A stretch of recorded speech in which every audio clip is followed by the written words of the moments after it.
चरावा यहाँ हंसता है क्योंकि मंत्री को बहुत गुस्सा आ रहा होता है।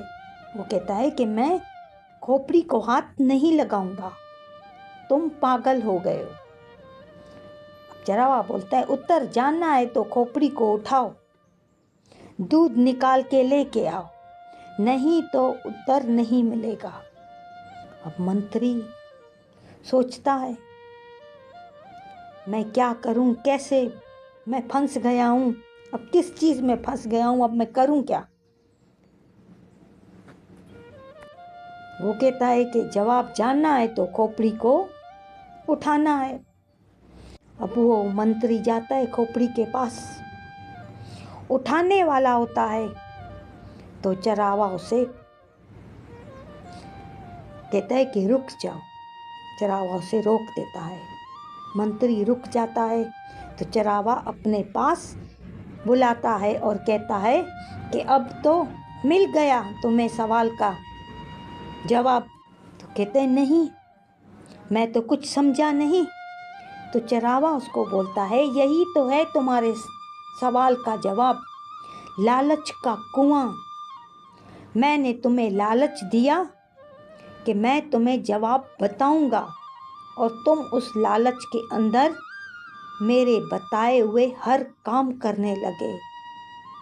ऐसा गिरे इस कुएं के अंदर, जैसा जैसा मैं बोलता गया तुम करते गए।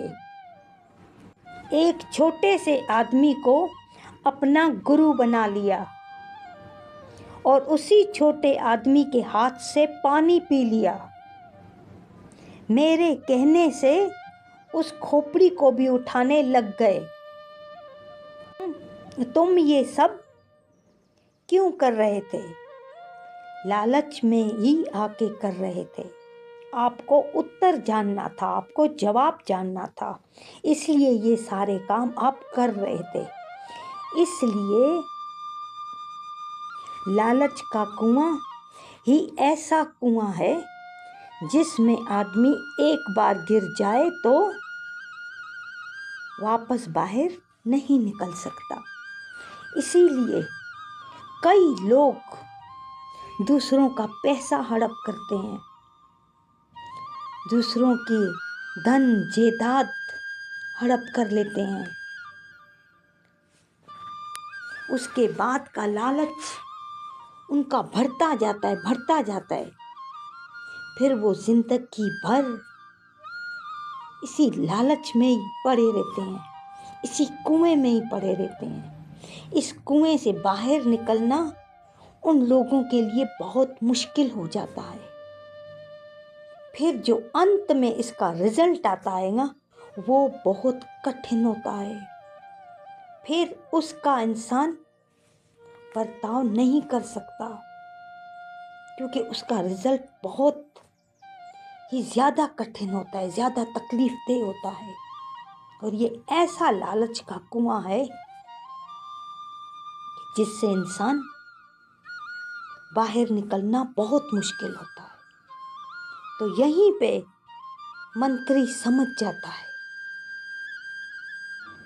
मंत्री खुश हो जाता है कि मुझे सवाल का जवाब मिल गया। तो मंत्री इस शख्स को, इस चरावे को ले जाता है बादशाह के पास। बादशाह को कहता है कि इसके पास है सवाल का जवाब।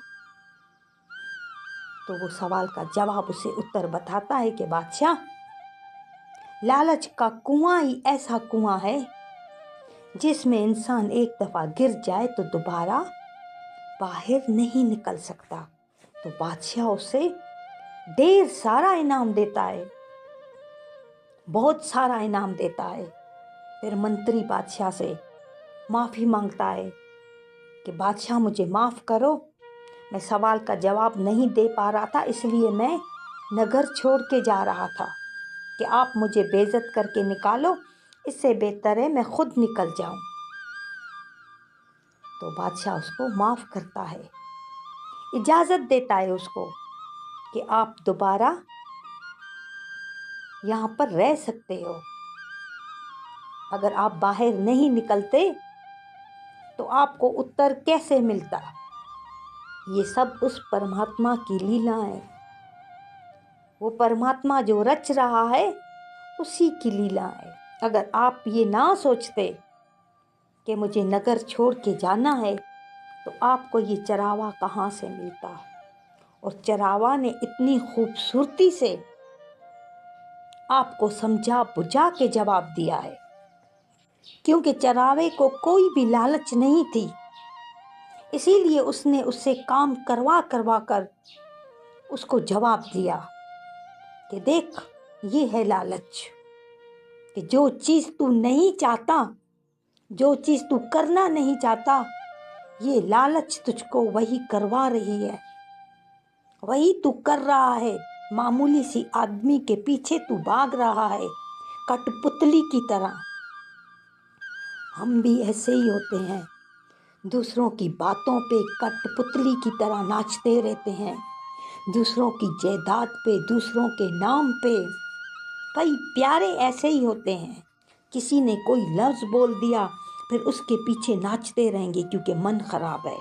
किसी की जायदाद देख ली फिर उसके पीछे नाचते रहेंगे कि हमें भी इतना कमाना है या हमें इसकी ये जायदाद हड़प करनी है।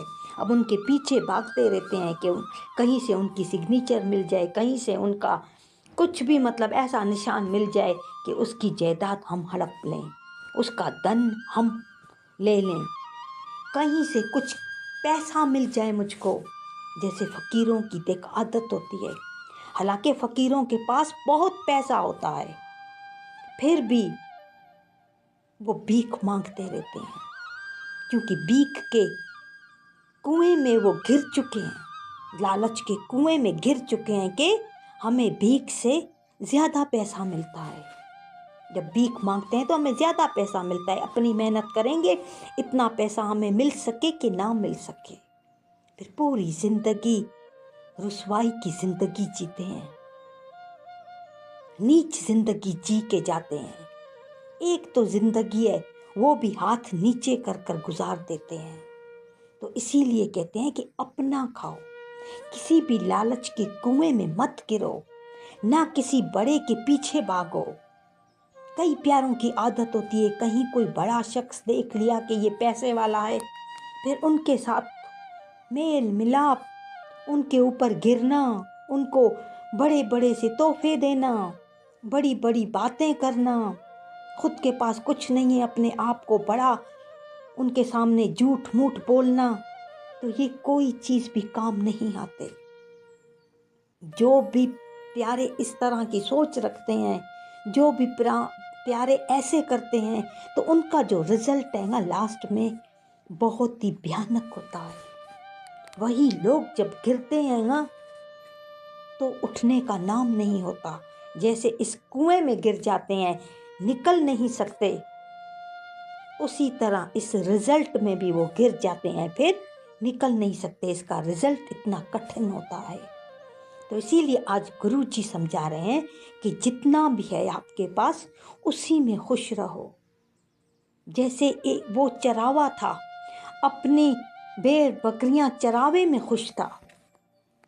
अगर उसको लालच होती तो वो मंत्री को बोलता मुझे ले जा बादशाह के पास, इसका उत्तर मैं वहाँ पे दूंगा, इसका जवाब मैं वहाँ पे दूंगा, मैं इनाम लूँगा उससे। मगर उसने उसका उत्तर उसको उधरी दिया, दरख्त के नीचे ही। क्यों? क्योंकि उसको लालच नहीं थी, उसे कुछ चाहिए नहीं। मंत्री का जो चेहरा था, परेशानी वाला चेहरा उसके सामने था, देख रहा था मंत्री इतना परेशान है, उसने उसकी परेशानी देखकर उसको वहीं उत्तर दे दिया। तो इसीलिए कहते हैं गरीबी है अमीरी है, अपने में जियो। अगर रब को देना होगा तो किसी भी जरिए मिल जाएगा। अब उस चरावे को परमात्मा को देना था तो वो मंत्री इसको खुद ले गया कि चलो बादशाह के पास। बादशाह को खुद सच बता दिया कि सवाल का जवाब इसने दिया है, तो उसे ढेर सारा इनाम लेकर दिया। तो परमात्मा पे भरोसा करो, परमात्मा के पीछे भागो। ये धन के पीछे, धन वालों के पीछे, ये बड़े बड़े लोगों के पीछे भागना छोड़ दो, कुछ नहीं मिलेगा। अगर उनकी जायदाद हड़प भी कर ली तो उसका रिजल्ट अच्छा नहीं होगा। छोड़ दो सबको, अपने परमात्मा के पीछे भागना शुरू करो। देना होगा तो वो ऐसे दे देगा कि कभी कम होने का नाम नहीं होगा। उसके पीछे भागो। कई प्यारे लोगों के लफ्ज़ों के पीछे भागते हैं। एक लफ्ज़ किसी ने बोल दिया तो बस उसके पीछे भागते रहेंगे। छोड़ दो। जिसको जो बोलना है, जिसको जो समझना है वो समझने दो। हम किसी को नहीं सुधार सकते। जिसको जो समझना आएगा वो मरते दम तक वही समझेगा। आपके समझने से भी वो प्यारा नहीं समझ सकता, क्योंकि वो जानबूझकर इस तरह कर रहे होते हैं। लोगों को गिराने के लिए जानबूझकर वो ऐसे अल्फाज बोल रहे होते हैं। तो जो जानबूझकर बोल रहा है तो उसे समझाने से फायदा। जो कहते हैं कहने दो। रिजल्ट परमात्मा देता है। सच परमात्मा प्रकट करता है, बंदे के हाथ में नहीं होता। और कई प्यारे जिनकी ये सोच होती है कि मैं पैसे वालों के साथ ठहरूं, मैं पैसे वालों के साथ रखूं, मैं किसी का धन हड़प कर लूं, मैं किसी का पैसा हड़प करूं, दूसरों पर जो नज़र होती है, हर इनमें ये ऐसा कुआं है ना लालच का, इसमें एक दफ़ा कोई गिर जाता है ना तो सब चीज़ बस उसको इसी तरह नज़र आती है। मैं ये भी करूं, ये भी करूं, ये भी करूं। तो इसीलिए